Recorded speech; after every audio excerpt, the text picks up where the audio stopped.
You graduate top of your class at Harvard Law. Offers come from every major firm in the country. You take the one that pays the most. A white shoe Wall Street firm where first-year associates make more than your parents earned in a decade. Your office is on the 47th floor of a building that touches the clouds. You work 100-hour weeks reviewing contracts, drafting memoranda, doing the grunt work that keeps the wheels of corporate America spinning. You're a cog in a machine, but it's a very expensive machine, and that's enough for now. Your first real case involves a pharmaceutical company. They knew one of their drugs caused heart attacks. They knew it for years before the FDA found out. Your job is to help them settle the lawsuits without admitting liability. You spend 6 months reading internal emails that make your stomach turn. Executives joking about acceptable casualty rates. Scientists being pressured to alter research data. Marketing teams targeting elderly patients who are most likely to die before they could sue. The company settles for $2 billion. It sounds like a lot until you realize they made $30 billion in profits from the drug. Nobody goes to prison. The executives get golden parachutes. You get a bonus that pays off your student loans. You tell yourself, this is how the system works. You're not wrong. 5 years in, you make partner. You have a specialty now, the thing that makes you valuable. You fix problems for people who have too much money to have problems. A tech billionaire's son kills someone in a drunk driving accident. You make the witnesses disappear. A hedge fund manager's wife finds out about his second family. You negotiate a divorce settlement with an NDA so tight she can't even tell her therapist. A real estate mogul's company is about to be exposed for systematic fraud. You find a fall guy, a mid-level executive who'll take the blame in exchange for a trust fund for his kids and a minimum security cell. You're not a lawyer anymore. You're a fixer. A cleaner, a man who knows where all the bodies are buried because you helped bury most of them. The first time a client shows you something truly dangerous, you're in a penthouse overlooking Central Park.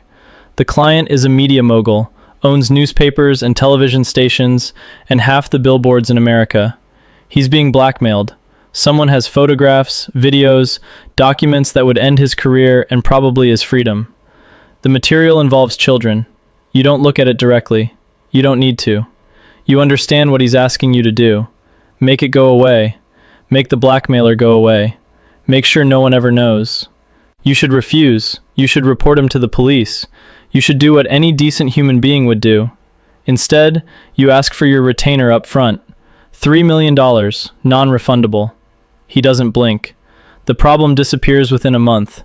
You don't ask how. You don't want to know how. You just know that you now have leverage over one of the most powerful men in the country, and leverage is the only currency that matters in your world. 10 years in, you have a vault. Not a physical vault, though you have one of those too, in a bank in Switzerland. This vault is digital, encrypted, distributed across servers in 12 different countries. Inside that vault is everything. Every secret you've ever been paid to keep. Every crime you've helped cover up. Every photograph, every email, every recording that your clients thought was destroyed. You kept copies of everything. Insurance, you call it, because you've seen what happens to lawyers who know too much and forget to protect themselves. They have accidents, heart attacks at 50, car crashes on empty roads, suicides with 2 bullets to the back of the head. You're not going to be one of them. You're going to be the one person in this world who cannot be touched, because touching you means everything comes out. Mutually assured destruction. It's the only form of trust that works with these people. The vault grows every year. You have dirt on 3 sitting senators, 2 governors, a Supreme Court justice, and the CEO of every Fortune 100 company. You have evidence of price-fixing conspiracies that would crash the stock market. You have proof of bribery schemes that reach into the White House. You have medical records showing which billionaires are secretly dying, which ones are secretly addicted, which ones have diseases they've hidden from their boards and shareholders. You have documentation of offshore accounts, illegal campaign contributions, human trafficking operations run by respectable businessmen. You know which pharmaceutical company deliberately released a contaminated vaccine. You know which tech company sold user data to foreign intelligence services. You know which bank laundered money for terrorists. You know everything. And you can prove everything. And that makes you the most dangerous person in every room you enter. Your clients understand the arrangement. They pay you obscene amounts of money not just for your legal services, but for your silence. You charge by the secret. Small secrets, 6 figures. Career-ending secrets, 7 figures. Go to prison forever secrets, 8 figures and up.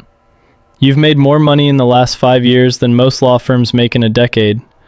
You own homes on 3 continents, each one registered to a different shell company, each one stocked with enough cash and documents to start a new life if everything falls apart. You don't trust banks completely, so you have gold buried in locations only you know. You don't trust people at all, so you live alone, no spouse, no children, no one who can be used against you. You're 60 years old and you're worth $400 million, and you're the loneliest person you know. The funny thing is, they all think you work for them. The billionaires, the politicians, the titans of industry. They think you're their lawyer, their fixer, their servant. They don't understand that you stopped working for them years ago. Now you work for yourself. Now you use them, their money, their secrets, their desperation. You've manipulated stock prices with carefully timed leaks. You've influenced elections by threatening to release information at crucial moments. You've made and broken careers based on nothing more than your own amusement.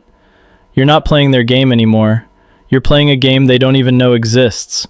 A game where you're the only player and everyone else is just a piece on the board. The paranoia is constant. You assume every phone is tapped, every room is bugged, every person you meet is potentially an informant. You never use the same communication method twice in a row. You have dead drops, coded phrases, a network of intermediaries who don't know who you really are or what they're really carrying. You've prepared for every contingency. If you're arrested, there's a dead man's switch that releases enough information to crash the global economy.